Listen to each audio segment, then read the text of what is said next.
Great. Thanks, Linda. Yeah, you betcha. Hello, everyone, and stitch of the month, and I'll be presenting the stitch. And the one I picked for this month is the diagonal mosaic.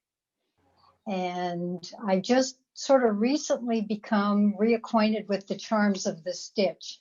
It's something where the stitch is kind of a basic stitch. I'm already familiar with it, but I hope to, in addition to talking about the basic stitch and its attributes, to give you a couple of variations that you may or may not be familiar with. So I think we're going to have a fun time playing with this. So, and if you want to stitch along, you can get, I would recommend Vineyard silk thread on 13 count or impressions on 18 count to stitch along if you would like, because both of those threads offer good stitch definition. So you can see the stitch well. And feel free to ask questions at any point as we go along. So I will start with the diagonal mosaic. And as I kind of basic stitches that we learn once we finish doing basket weave. And I'm going to place the waist knot on the canvas and then come up about 45 degrees in the upper left corner of that. And I hope you all can see. I'm going to start out, it's a basic mosaic stitch. So the first intersection is over one canvas thread, then two, and then one again. But instead of a complete mosaic unit, which we will have in just a second here,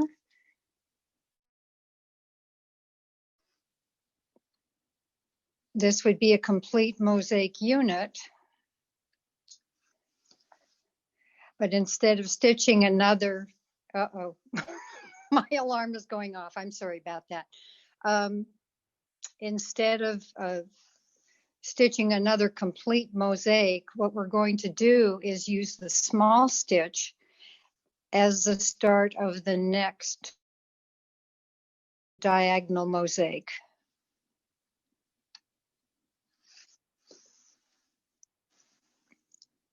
And now we have a group of 5 stitches in this diagonal mosaic unit, which I want you to bookmark this idea because we're going to come back to this a little bit later on.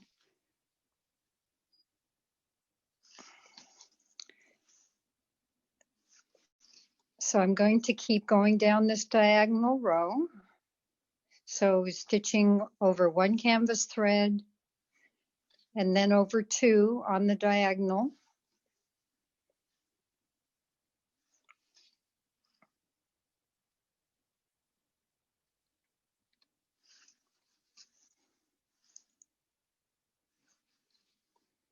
One, 2, 3, 4. And I'm following the diagram that is in the Stitches to Go book. If any of you are, and I know some of you are very familiar with that book. So I'm trying to do the stitch as depicted there.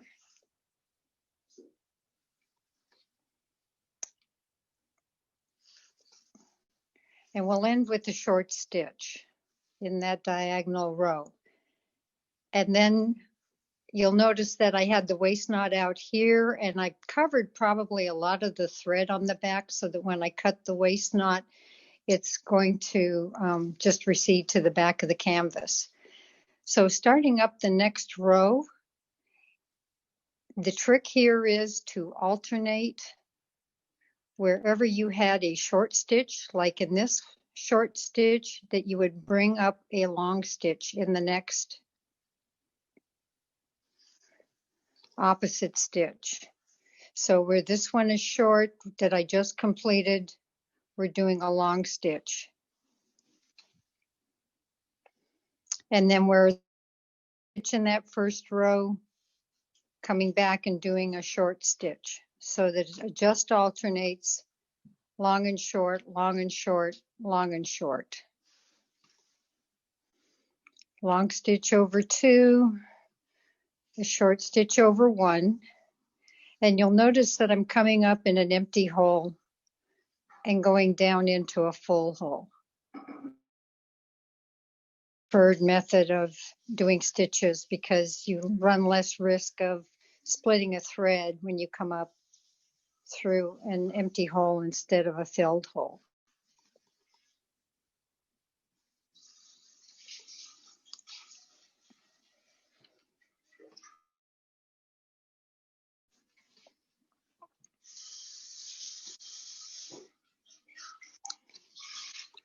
And I'm going to complete this according to what's in the Stitches to Go book and end it with a canvas intersection over 1 single thread.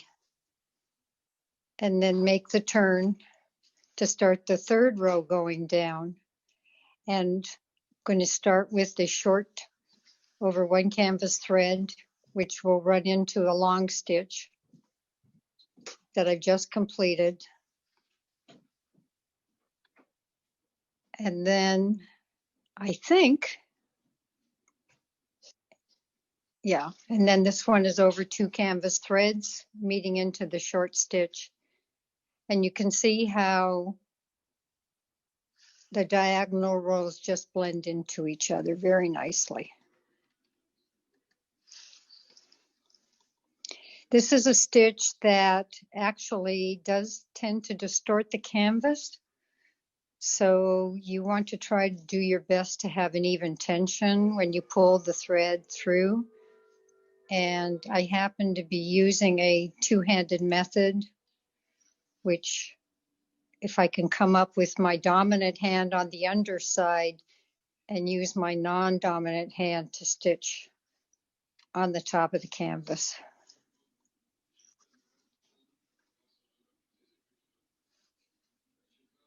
And I'm kind of too far away and not seeing with a magnifying glass. So if it looks like I'm having trouble finding a hole, I kind of am, just so you know. Okay. So this is a diagonal mosaic. Are there any questions?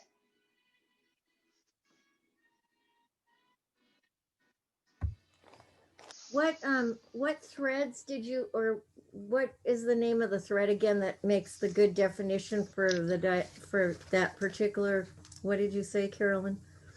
Silk in this example. Okay. On a this is actually a 14 count canvas, but it will work well on a 13 count as well. Okay. And then impressions for an 18 count canvas. Okay. So diagonal mosaic, it's really a versatile stitch. It fits into small areas and also works well as a background. And it has a nice small pattern repeat that creates dynamic interest.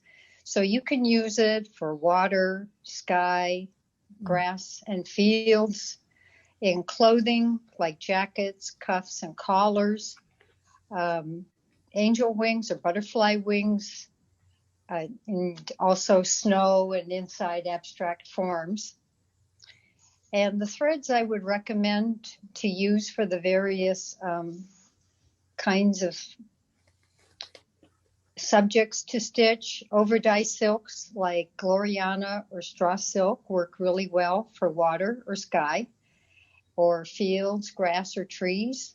A metallic thread like Krynic or Petite Silk Lame or Accentuate would be good for wings like butterfly wings or angel wings to give you a lacy look. You could use for snow effect, you could use flare, Petite Frosty Rays, Neon Rays, or Neon Rays Plus for the snow. And then for clothing, Santa's coat, a hat, or a scarf, you really got a just almost endless variety of threads you can use. Vineyard silk, like the one we use today, Petite Berry Velvet, Impressions, Vermilana, Fine Kid, Threadworks cotton or wool over dye. You know, the possibilities are just kind of endless for clothing.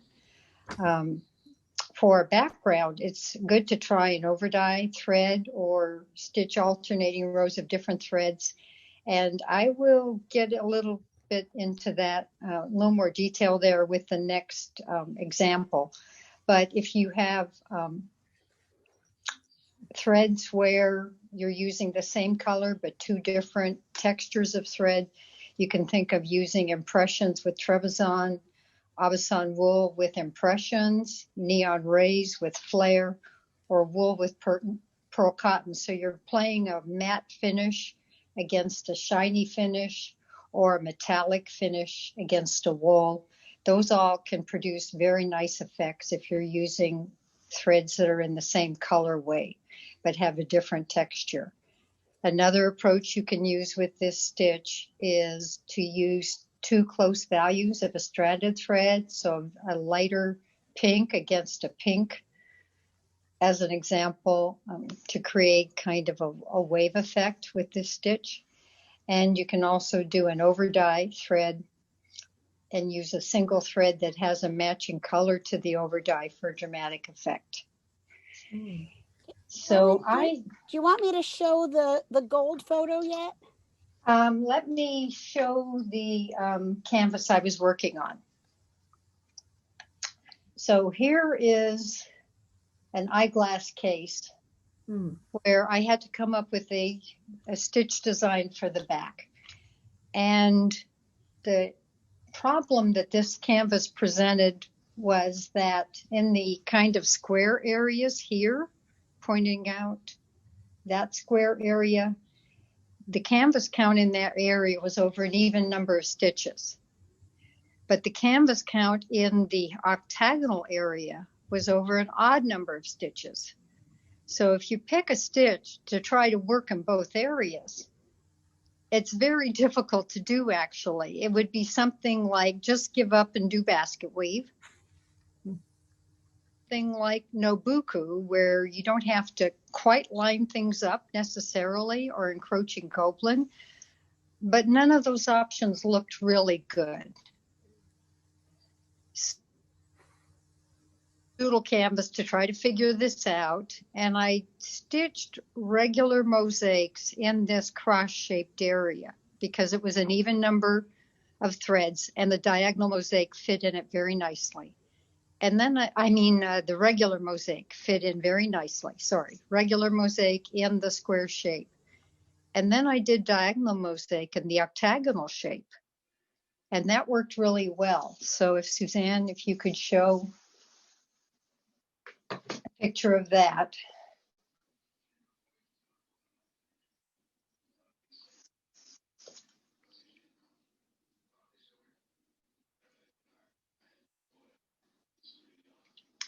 So here is the completed canvas of using regular mosaic in the cross-shaped areas and then diagonal mosaic in the octagonal. And what I did was, as Suzanne's pointing out, is the regular diagonal mosaic that I showed you.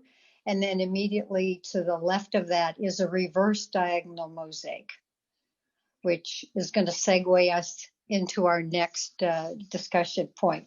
And it doesn't really show up so clearly in this picture, but the colors, the color, because of the way the light hits it.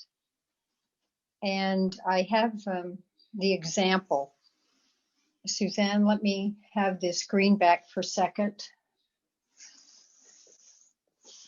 So I don't know if this shows it any better, but the colorway, you can see a difference. Some of the colors look darker, or some of the squares look darker and others look lighter. And it's really just the difference in how the light is reflecting off the thread because of the change in direction of the stitch.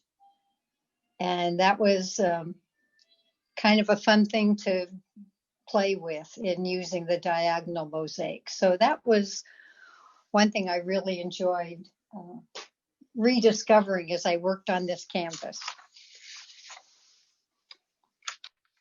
So the next, How did you figure that out? I did it on the doodle canvas. Okay. And it became obvious that that's what was going to happen. And so I just then incorporated it into the piece I was working on for real. But the doodle canvas really helped with that. Let's see. Yeah. So My thing is, why that particular stitch? I wouldn't have thought to put that stitch in there. It looks great, but it does. I can show you my doodle canvas. And I tried T-stitch. I tried the Nobuku. I tried all kinds of favorite stitches, my go-to favorites, and none of them were really working that well. And I realized, okay, I have to solve the problem of what stitch is going to fit in that cross area first and look good there. And once I realized the mosaic looked good, then I should use diagonal mosaic and the octagon. And that was my way through to figuring this out.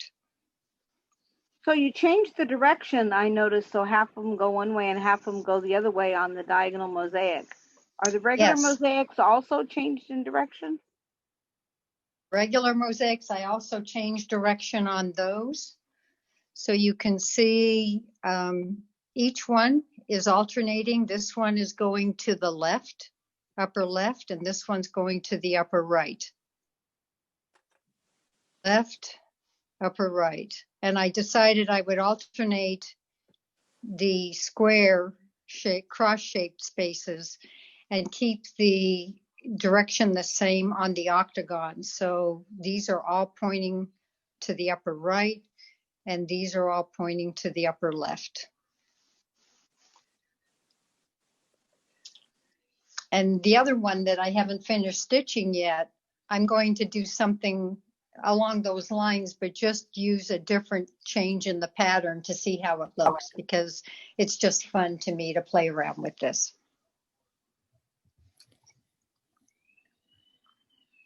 So any questions? I came up with this idea or how it was executed? I think it looks wonderful. I don't have any questions, but it looks wonderful. I love how you did the I like the texture on it because it's going both ways. And I would have, like you said, give up and do basket weave. That's what I would have done. Thank you very much. Yeah, it's nice. I really like it. It's very nice. Thank you, Davy. Yeah, it's very well done. Could we see the other half of the picture? Oh, you want to see, this is what I did not do myself. This was a class I took from Sherry Bray. And so that's the other half of the eyeglass case. It's a golfer, and I have a couple of friends who golf. So this is going to be gifts to them whenever they get finished and whenever the finishers get finished with using them. So, yeah. And there isn't a diagonal mosaic anywhere in, or mosaic stitch for that matter, in the front half of the piece. So that's a cute stitch on that dress. But it balances. You want to know what that is? It's crisscross Hungarian. Really? Are you kidding? Yeah. Done in a fine kid with a bead in the intersections. Yep. I know that's not what I would have thought would work, but there it is. It's gorgeous. My Carolyn, hat's off to Sherry Bray. Yes. What's the blue sky then behind the woman there, behind the golfer? What? The blue sky is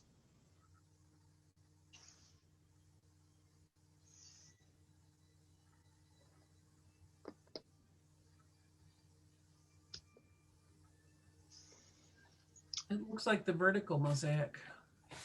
it is, yeah, it really isn't. It's based on the square.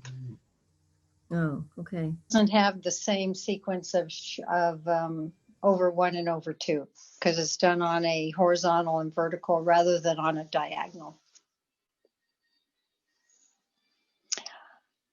Okay, let's go on to the next, the offshoot. that some of you may be familiar with. I know a couple of you are for sure. A variation of the diagonal mosaic is known also as the star octagon stitch. And for those of you who use the Stitches to Go book, this is something that you guys will find in that book. And it's very, very similar to the diagonal mosaic.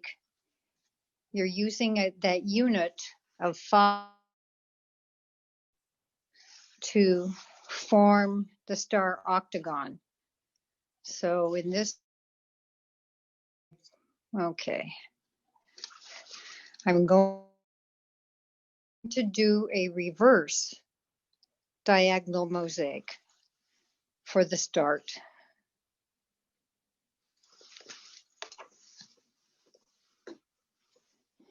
So I just went up in the short over one canvas intersection, then over 2, but instead of going to the upper right, I'm going to the upper left hand corner with this stitch.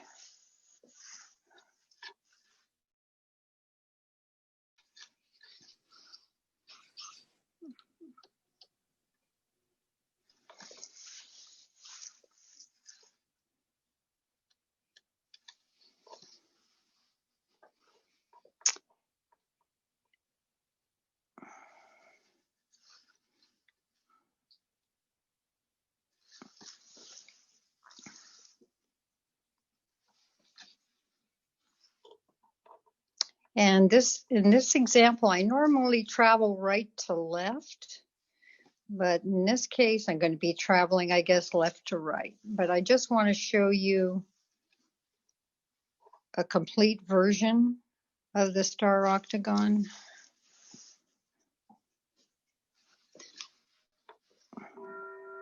So here's the second unit of 5 stitches to make up the diagonal mosaic. And I'm going to do another reverse diagonal. And I'm getting caught up in my other thread, so let me get rid of that real quick.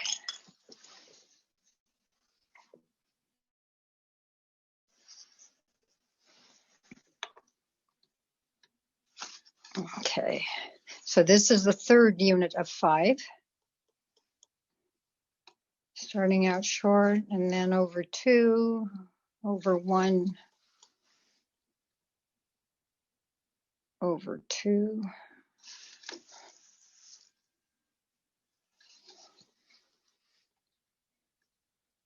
And over 1. So here's the third.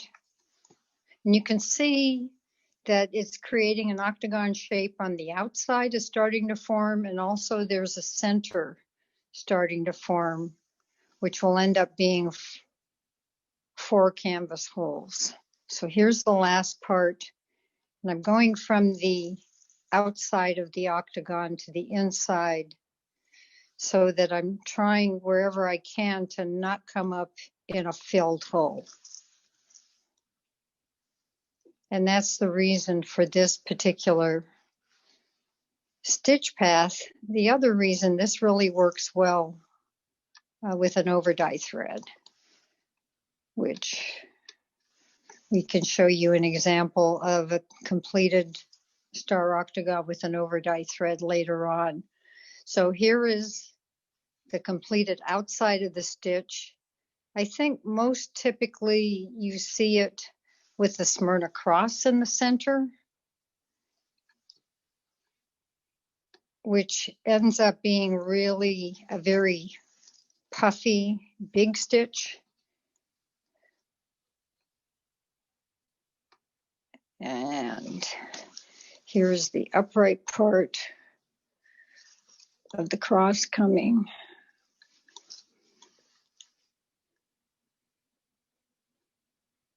I think I'm coming up in the right hole. I'm really having trouble seeing this. Okay.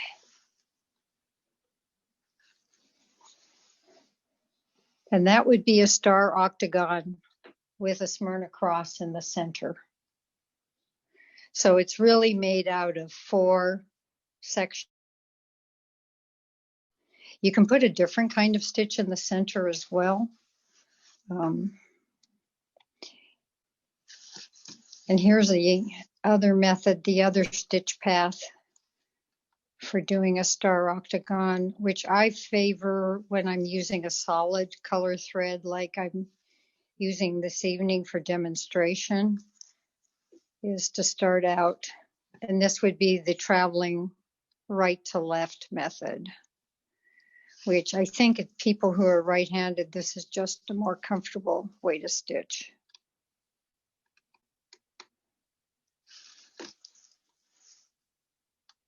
So this would be the first unit of 5.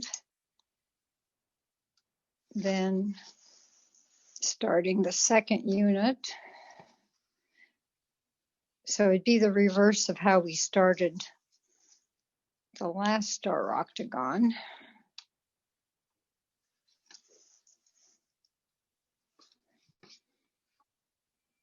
But instead of completing the circle, when I finish this unit of 5, I'm going to start the next diagonal mosaic moving horizontally. So replicating the first unit that I stitched just a little while ago.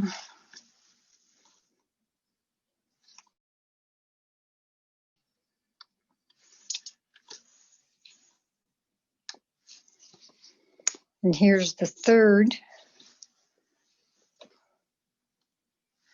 group of 5 stitches. Then to complete the fourth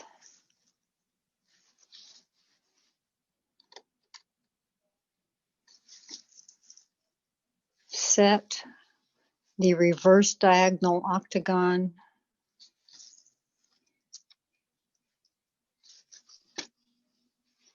And again, when you have a solid color thread, I think it is easier to do like a half of a star octagon going across in a horizontal row until you've reached the area where you're going to stop using this stitch, and then come back and complete the bottom half.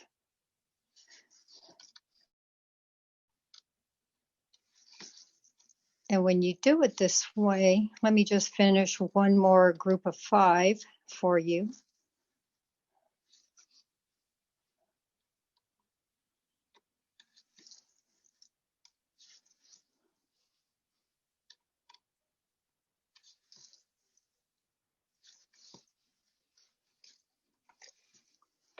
Then you can come back and fill in the holes before you stitch the bottom part coming back. So one stitch you can use here, for example, you could use a regular diagonal mosaic to fill the holes.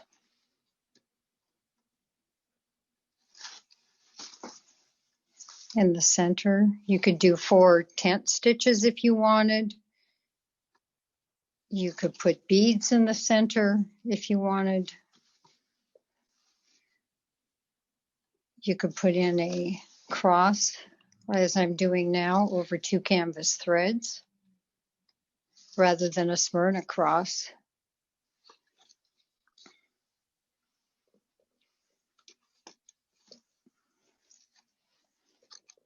And then just come back with the star octagon. I'm going to leave one guy hanging out there because I'm running out of thread to show you this.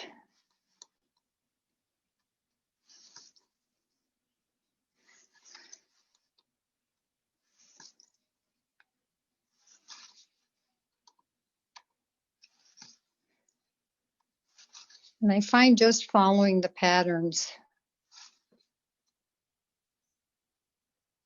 once you get into the rhythm of doing this stitch, it's very calm and meditative. You just need to be careful that you don't get off track a little bit.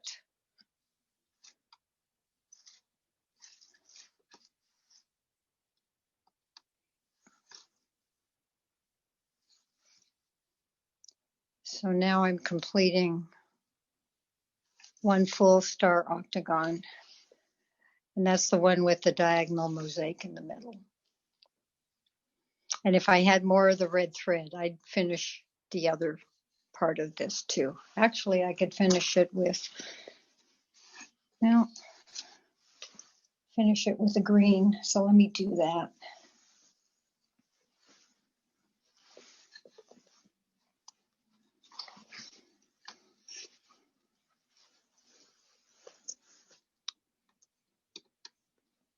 Now here you're in a situation where you kind of have to come up in a filled hole and down in a filled hole no matter what, because you're butting up against the other sides of the diagonal mosaic.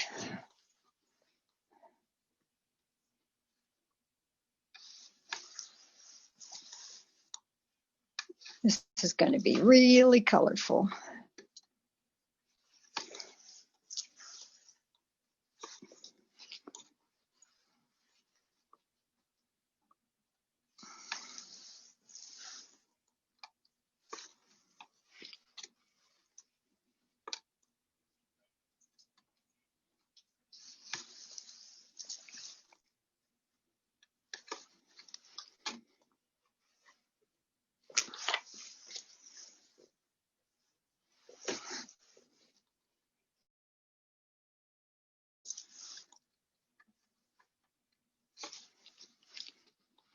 So another long stitch, short stitch,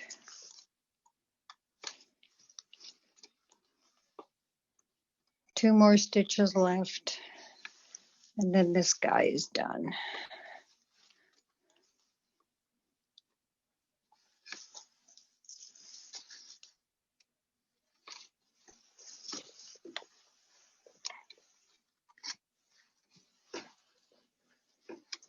And I'm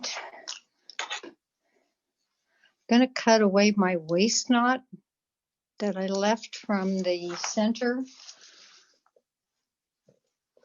of the first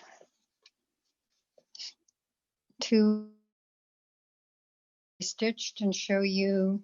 I can just put in a center of the one below and then build around it later, because this is the top half of the next row of.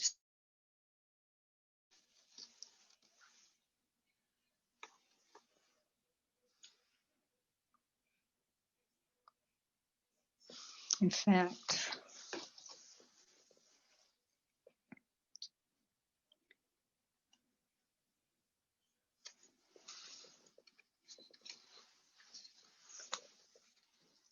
let me finish doing that one that's below, and that'll give you a completer sense of the pattern, a more complete sense of the pattern.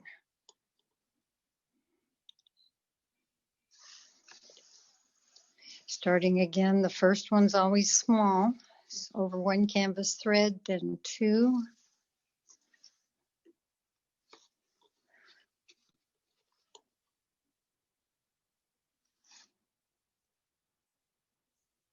Up, you know, I'm doing that in the wrong direction.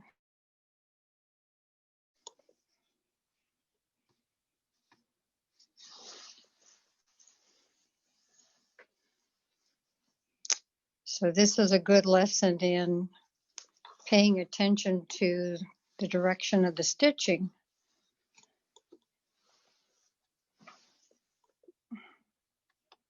I should have started from the outside rather than the inside.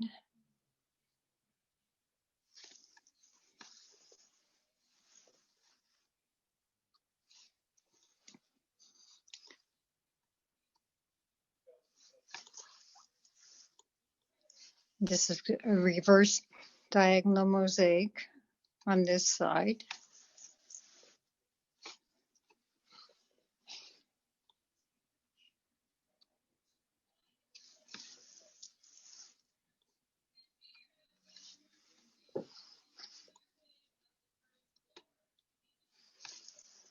And you'll notice from a pattern perspective, let me just bring this up, that these two on the diagonal are traveling in the same direction, as are these two are traveling in the same direction. And that will be the same direction that this next group of 5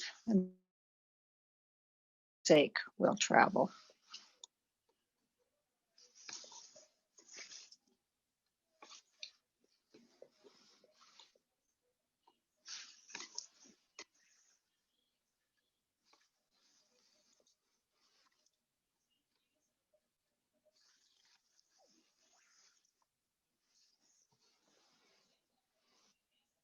And there you go. There's 3 star octagons for you. Carolyn, can you zoom in a little bit? I know it's really hard. If you can like push the phone down. Let me try.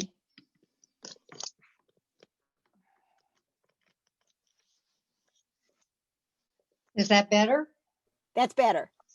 Okay. I'm sorry it wasn't more visible.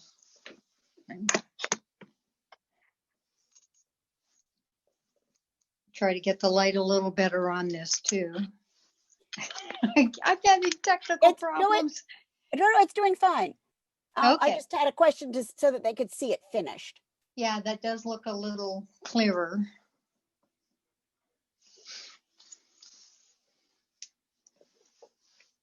So any questions about that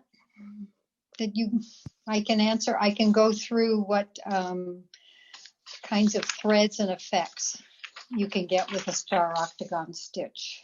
So I have a question. Is it always done in a group of 5? Yes, as far as I know. If it's, you can have bigger versions of this, but they won't be diagonal mosaic because the canvas threads are going to go over intersections of like over 1, over 2, over 3. And then maybe over 2, over 3, over 2, over 1. It becomes a bigger stitch as a result. And I don't know the name of that stitch, but that is one of the big. So Mary Legele has a few versions in her book, which are fun to look at.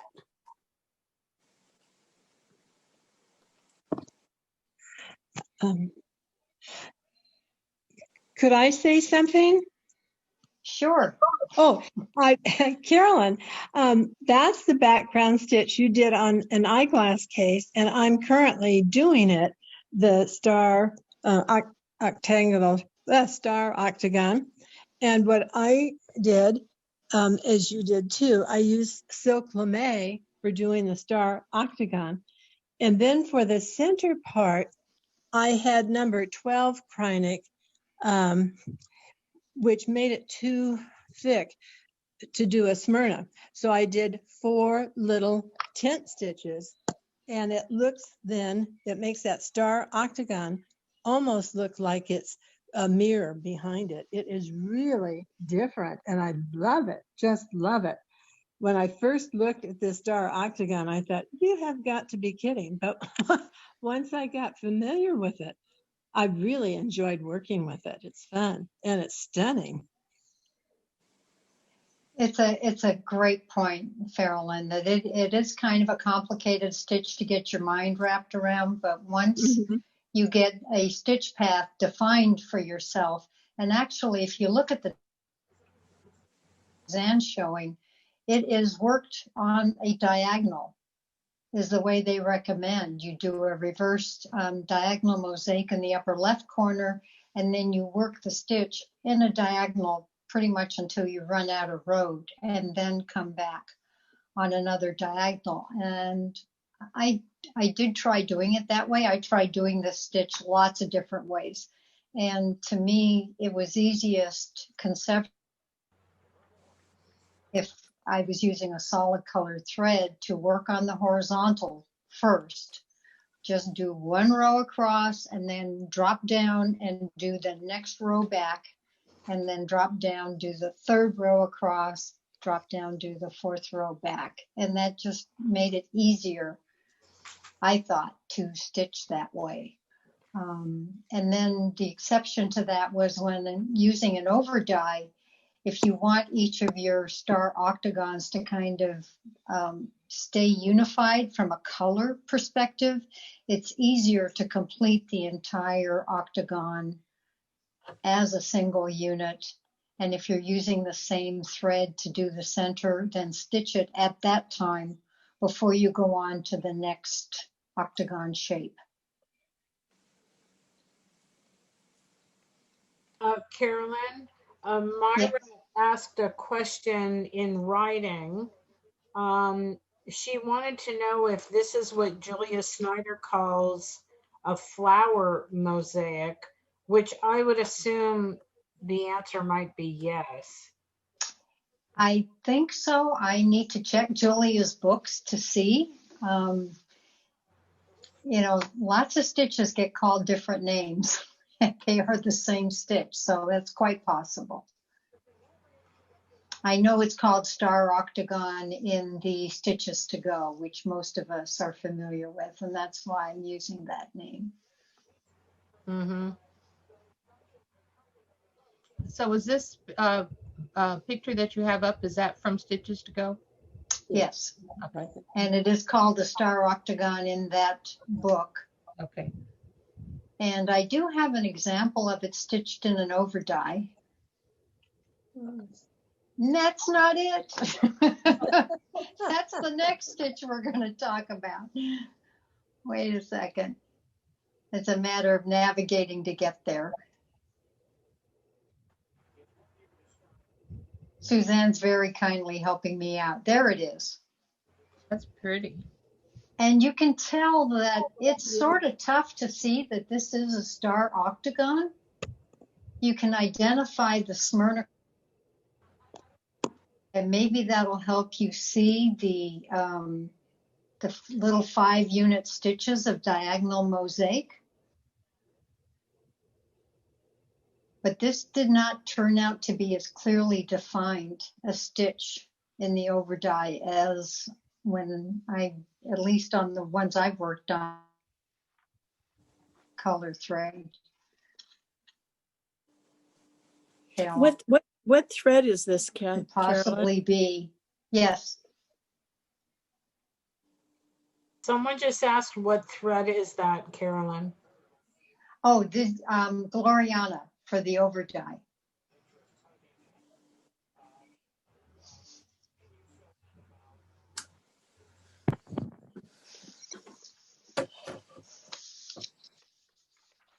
So threads that you can use, I mean, Star Octagon you can do for flowers, gardens, fields, starry skies, night sky, snow, or clothing. For gardens or fields, if obviously using an over die with a solid color thread in the center would be a fun way to go. For starry skies, you could use a shiny thread like Neon Rays Plus, or Neon Rays or Flare for the diagonals, and then a metallic thread like Snow or Krynic or Threadworks Metallic for the centers. On clothing, you could use cotton, silk, impressions on the diagonals, and a shinier thread like Trebizond, Silk Lame Braid, or Krynic in the centers, whatever stitch you choose for the center. Cross. If you want it to be a little more subdued, it can be one of the options I showed here on the canvas.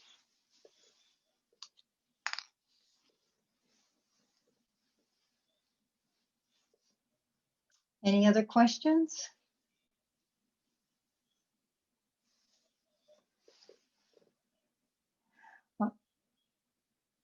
Then I will go ahead with the third variation, which I learned about in a class with Mary Legale. And when she showed it to me, it was kind of like, well, why didn't I think of that before? And I think you may have the same experience when you see how this stitch works. And again, we'll start off with the unit of 5, and it'll be a reverse diagonal mosaic.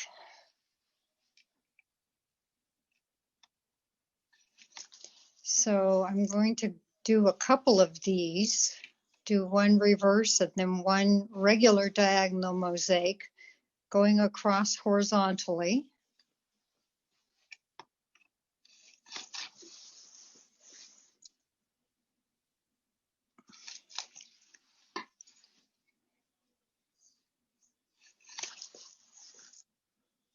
And in a way, this could be considered a variation of the star octagon stitch, very similar to how we started the star octagon stitch.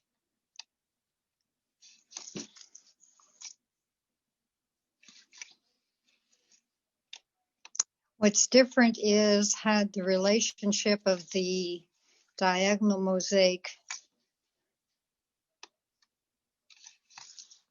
on the return.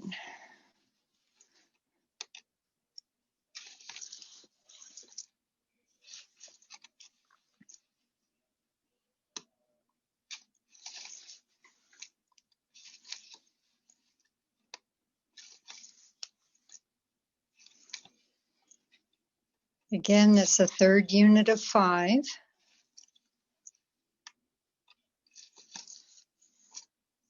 Doing a reverse diagonal mosaic. The fourth unit is going to be another regular diagonal mosaic.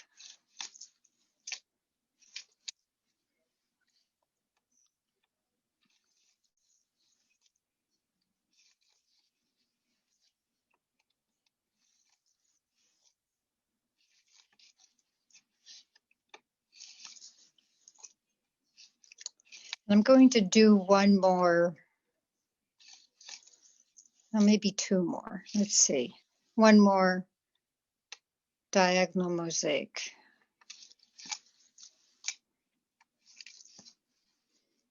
And then show you how this pattern repeats.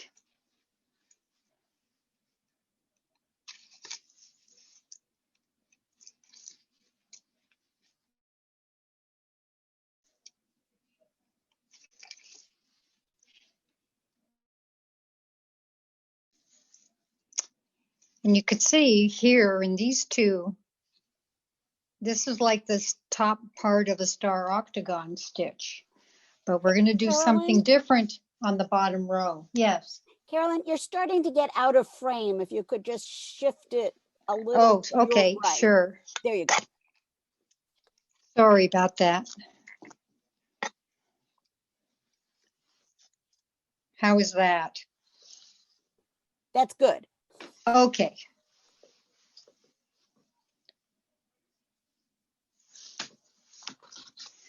So what we're going to do is drop down and basically repeat the stitch. So I have to count rows here to make sure this works. I'm counting down 3 canvas rows, and I'm going to repeat the diagonal mosaic that I just completed immediately above this stitch. I mean this grouping of the reverse diagonal mosaic. And once you get this pattern going, it's really easy to follow. Much easier, I think, than the star octagon.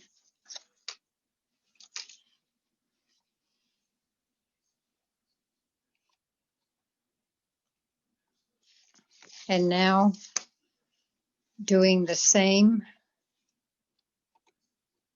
regular diagonal mosaic that's immediately above the one I'm working on.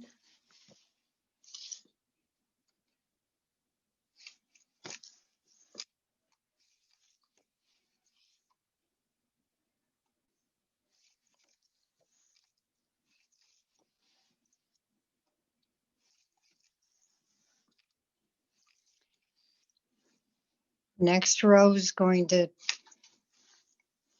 repeat to the left, the reverse diagonal mosaic immediately under the one that I stitched above it.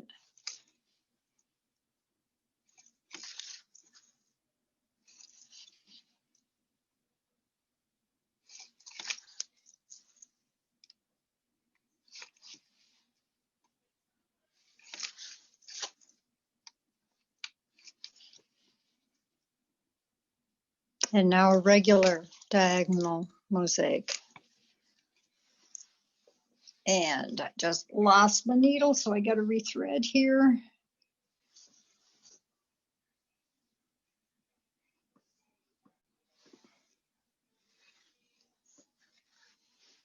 Sorry about that. That's what happens when you start getting low on thread, and try to use as much as you can before you run out. Okay, so back to the regular diagonal mosaic. Replicating the pattern directly above. And I think we might have enough thread for another repeat. This again would be the reverse diagonal mosaic.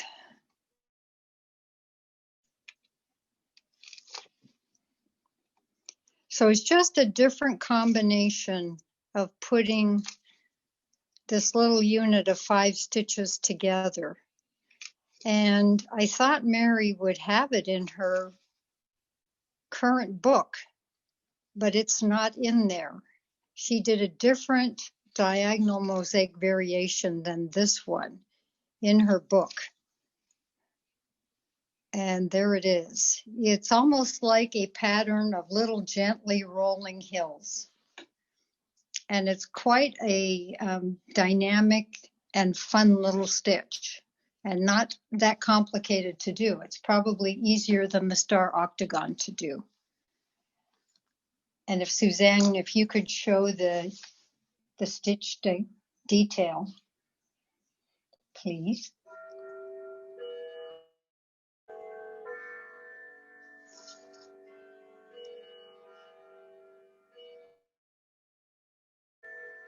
That's my clock, by the way. Here we go.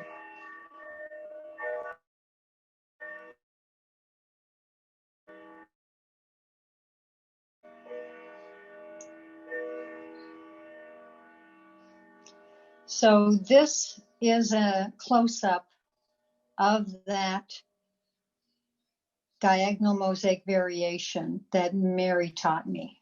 And it is stitched in Gloriana, so you can see the subtle over dye. And the color she picked just blended perfectly with the canvas in certain areas. The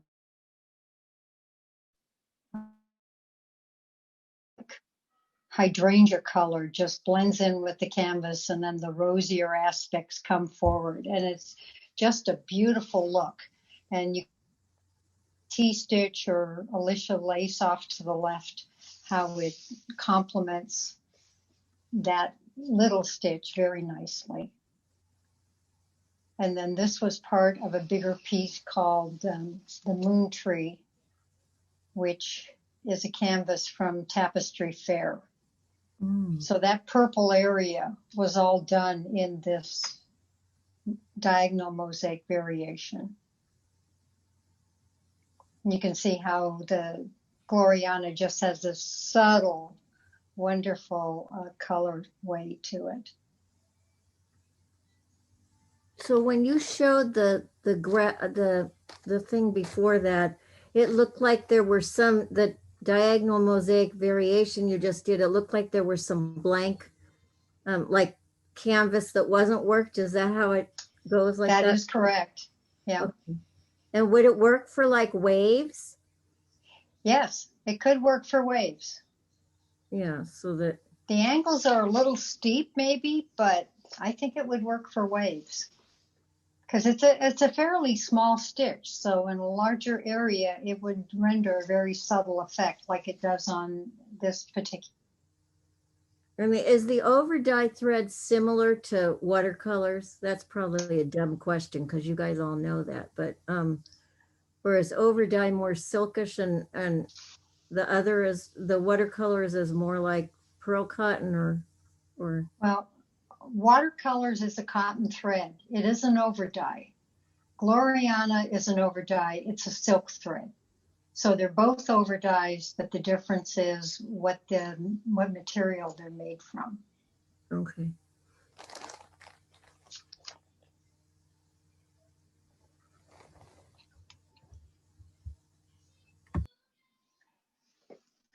And you can use the same kinds of thread choices for the same kinds of areas to stitch as I recommended for the star octagon. Use that for this variation of the diagonal mosaic.